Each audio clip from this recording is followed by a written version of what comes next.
बिस्मिल्लाहिर्रहमानिर्रहीम। शुरू अल्लाह के नाम से जो बड़ा मेहरबान नहायत रहने वाला है।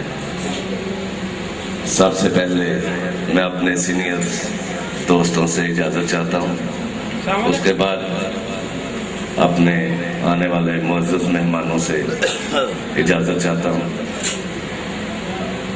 हम अपनी तरफ से सब आने वाले मेहमानों को वेलकम कहते हैं और ये आज की शाम ये दुल्हों के नाम है, क्योंकि ये सारी खुशियाँ दुल्हों भाई के लिए हैं। 2 शादियाँ हैं और ये प्रोग्राम मुराद अली साहब ग्रुप और उनके साथी आपकी खिदमत में मौजूद हैं। ये हमारे पास आज ऐसे फनकार मौजूद हैं जिन्होंने पूरी दुनिया ही घूमी है, पूरी दुनिया के टूर्स किए हैं और आज आप लोगों की खुशियों में शरीक हैं।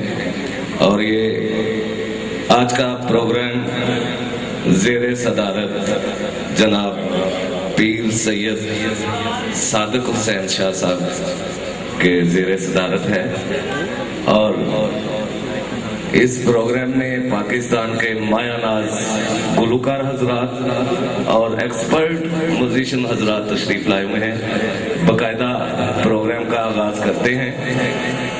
Respectable listener Assalamu alaikum of Pakistani Sunny Deol. Because art is my acting for saying the friends I am comparing. Allah, this is my prayer, please give me and encourage me to speak fluently. You know, music knowledge is 40 knowledge. You know, music is a field of soul. Famous artists participating in this program. This program has arranged for you enjoyment. जरा एक दफा तालियां लगाएं. की को रूह की गजा कहा है और चंद लोगों ने इसे सजा बना रखा है. गाने वाला क्लासिकल हो या नीम क्लासिकल, फोक सिंगर हो या लोक सिंगर, गाने वाला सुरीला हो, वक्त गुजरेगा, जोन सा भी फनकार आएगा, अपनी मिसाल वो खुद आप होगा और फैसला आप करेंगे. क्योंकि फनकार पैदा होता है, बनाया नहीं जाता. फनकार पैदा होता है, अल्लाह की तरफ से गॉड गिफ्ट होता है. लेकिन फनकार बनने के लिए बड़ी जदोको करनी पड़ती है, बड़ी स्ट्रगल करनी पड़ती है, फिर फनकार बनता है.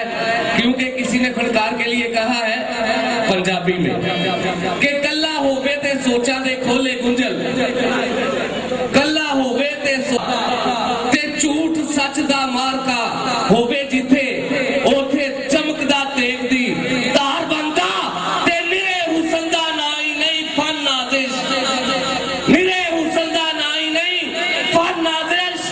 रत जिगर दी दईए ते शाहकार बनदा दान दईए जे लखां जगरातियां दे फिर जाके एक फनकार. तालियां खुल के लगाओ. अगर आर्टिस्ट का फनकार का मजा आए तो ताली जरूरी लगाया करो. क्योंकि अपने फन का लोहा मनवाया पाकिस्तान में अपनी परफॉर्मेंस से उन्होंने बताया कि मैं भी एक आर्टिस्ट हूँ. बहुत अच्छा नाम, बहुत अच्छे फेम हमारे भाई हसनैन